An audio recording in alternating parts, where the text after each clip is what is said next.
right. Good morning, Fred. Jonathan. So thanks so much for being here. You were one of the catalysts, if not the chief catalyst, for the creation of New York City's Computer Science for All initiative. In fact, it's nearly a decade now since you started CS and along the way, you've been leading the capital campaign to support CS4All. Why is this effort so important for New York? Why is it so critical to bring computing education to all public school children? I think it's not so much about getting access to higher quality career opportunities, although that's certainly an important piece of it. I think it's about learning how to think in a more logical way and to be able to deal with abstraction a little bit that a lot of students really struggle with. And in the world that we live in now, it's just becoming more and more important for any adult to be able to handle what we might consider as computer science-like issues. And it might be just as simple as how to teach your iPhone to, ring when you're at work during the day and not ring while you're asleep at night. That's, a pretty common thing we all need to do, but it requires a human instructing a machine. And ultimately, that's what computer science is all about. It's teaching humans how to instruct machines. Right. And I know you mentioned this, but obviously a big part of it is also that we need to expand access to tech careers. And tech is not just the tech sector, but all facets of the economy.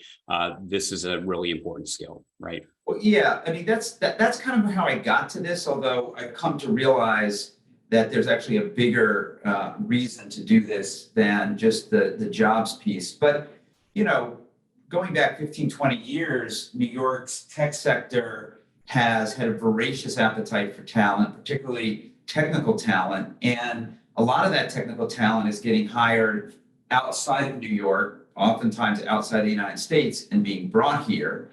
And yet we have all of these young people who are growing up in New York, and so few of them actually are finding a pathway to these high-paying, high-quality jobs. And so it was that sort of mismatch that first got me here. And obviously that's still a big piece of it.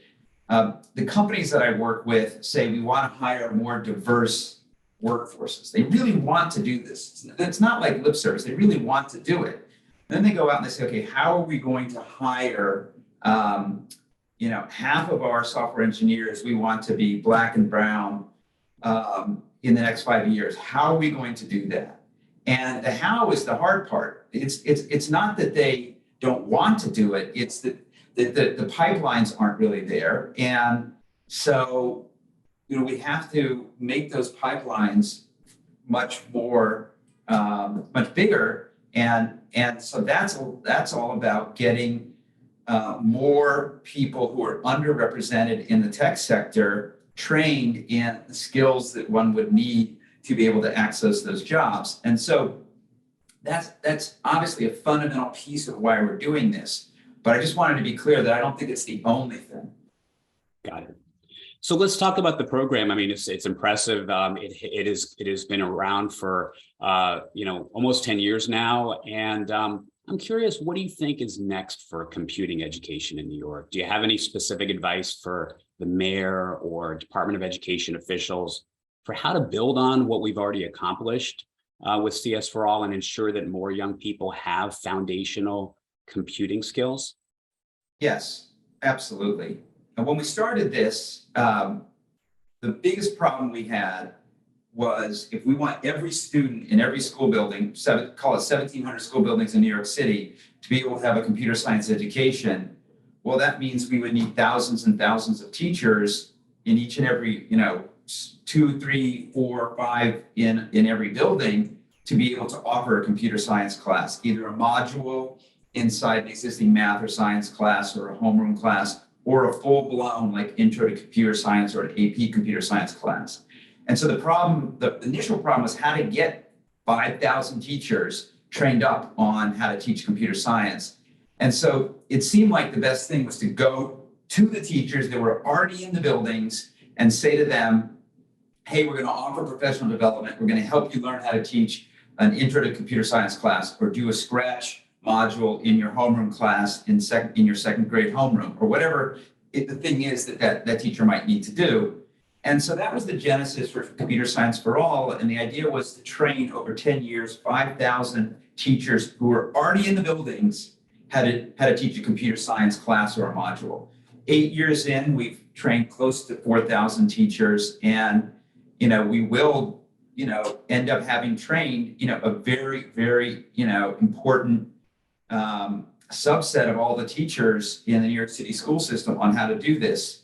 But I think that for this to work long term, and this is sort of getting into where do we go from here, I think we have to go back to the traditional model that the teaching colleges that prepare people to go out in the world and become teachers need to take on the role of teaching people how to be computer science teachers.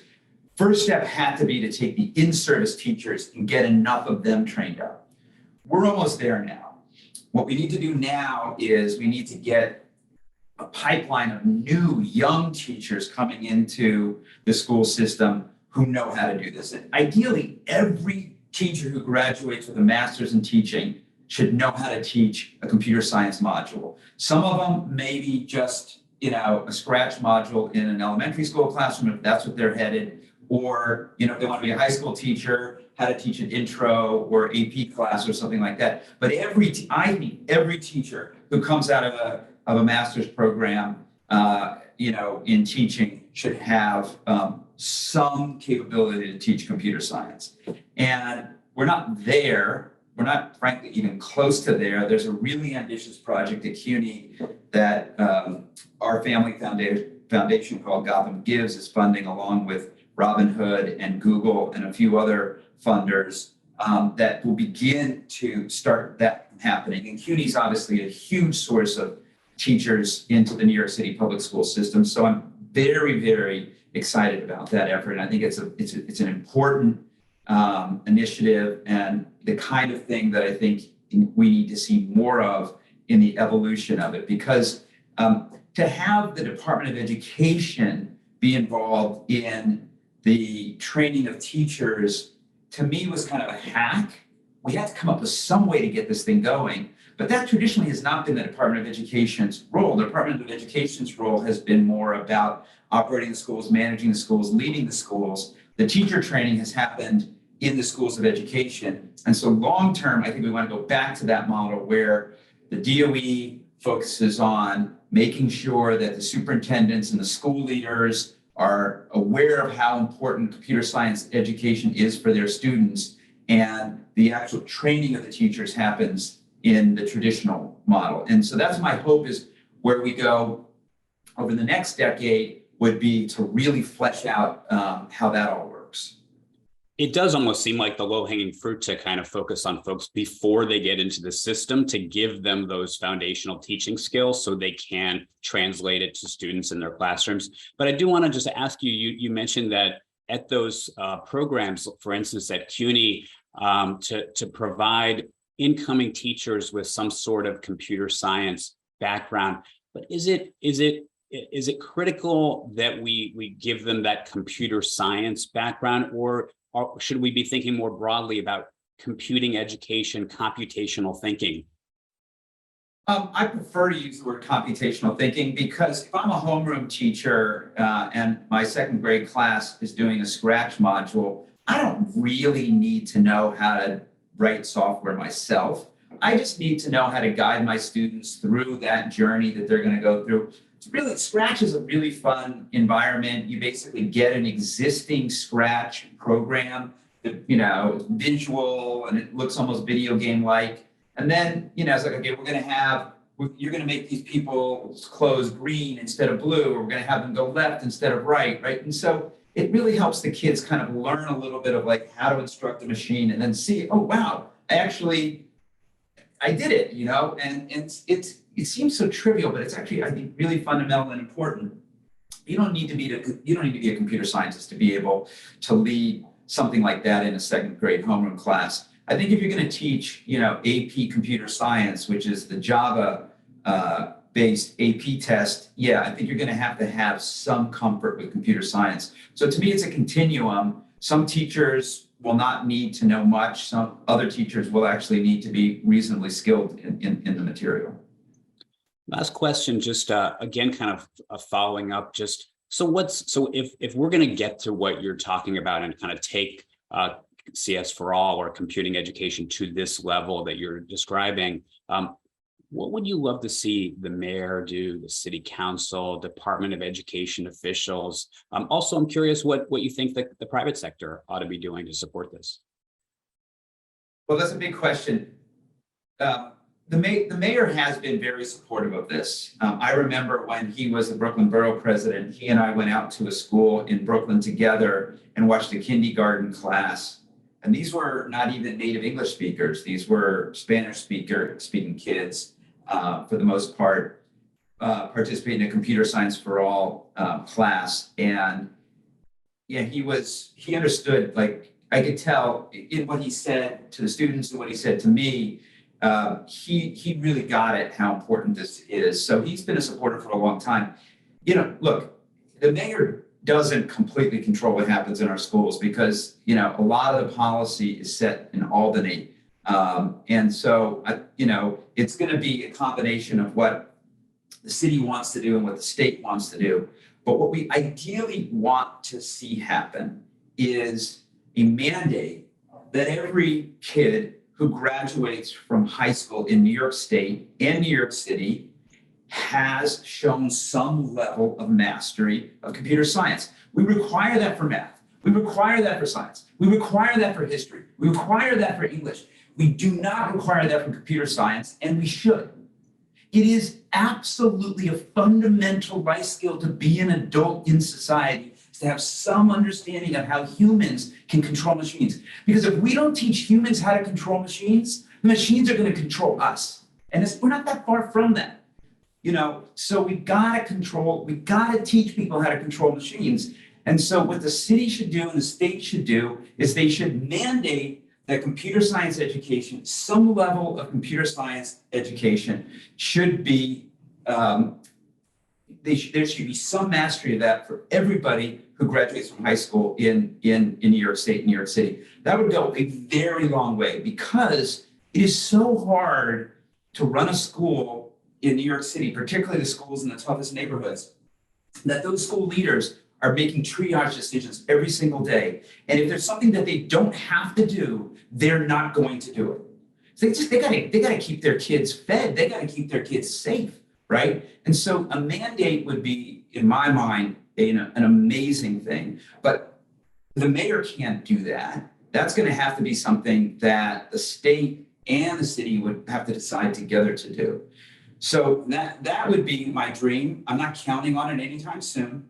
You know, everything that we're doing and all the stuff I talked about that we've done and that we're going to do doesn't require a mandate, and we'll keep going. But that to me would be the thing that would be the most powerful thing of all.